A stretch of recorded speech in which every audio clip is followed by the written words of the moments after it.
નમસ્કાર વિદ્યાર્થી મિત્રો, હું જસાણી સર. આજે આપણે આપણું ફિઝિક્સ સરળ ફિઝિક્સમાં આઈએમપી 101 જે આપણી સિરીઝ ચાલુ છે આઈએમપી માટે, અને એકદમ સરળ અને જેટલું બોર્ડની અંદર આપણે જરૂરિયાત છે એ પ્રમાણેનું જ આપણે રિવિઝન કરાવવાના છીએ, જેનું નામ છે આઈએમપી 100 થિયરી, જેમાં standard 12 science subject physics chapter 14મું નામ છે સેમિકન્ડક્ટર.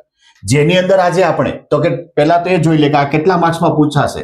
તો કે 5 થી 8 માર્ક સુધીમાં અત્યાર સુધી પૂછાણું છે, જેમાં 4 તમને એમસીક્યુ મળે, 2 માર્કનો એક ક્વેશ્ચન મળે અને 3 માર્કનો એક ક્વેશ્ચન મળે. આમાં થોડો ઘણો ફેરફાર થઈ શકે.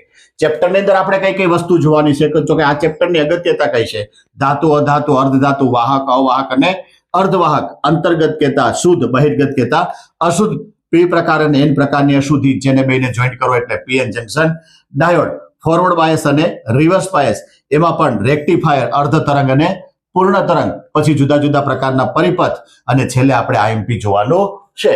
તો આમનો ફૂલ વિડીયો અમારી યુટ્યુબ ચેનલ જસાણી એજ્યુકેશનમાં ઉપલબ્ધ છે.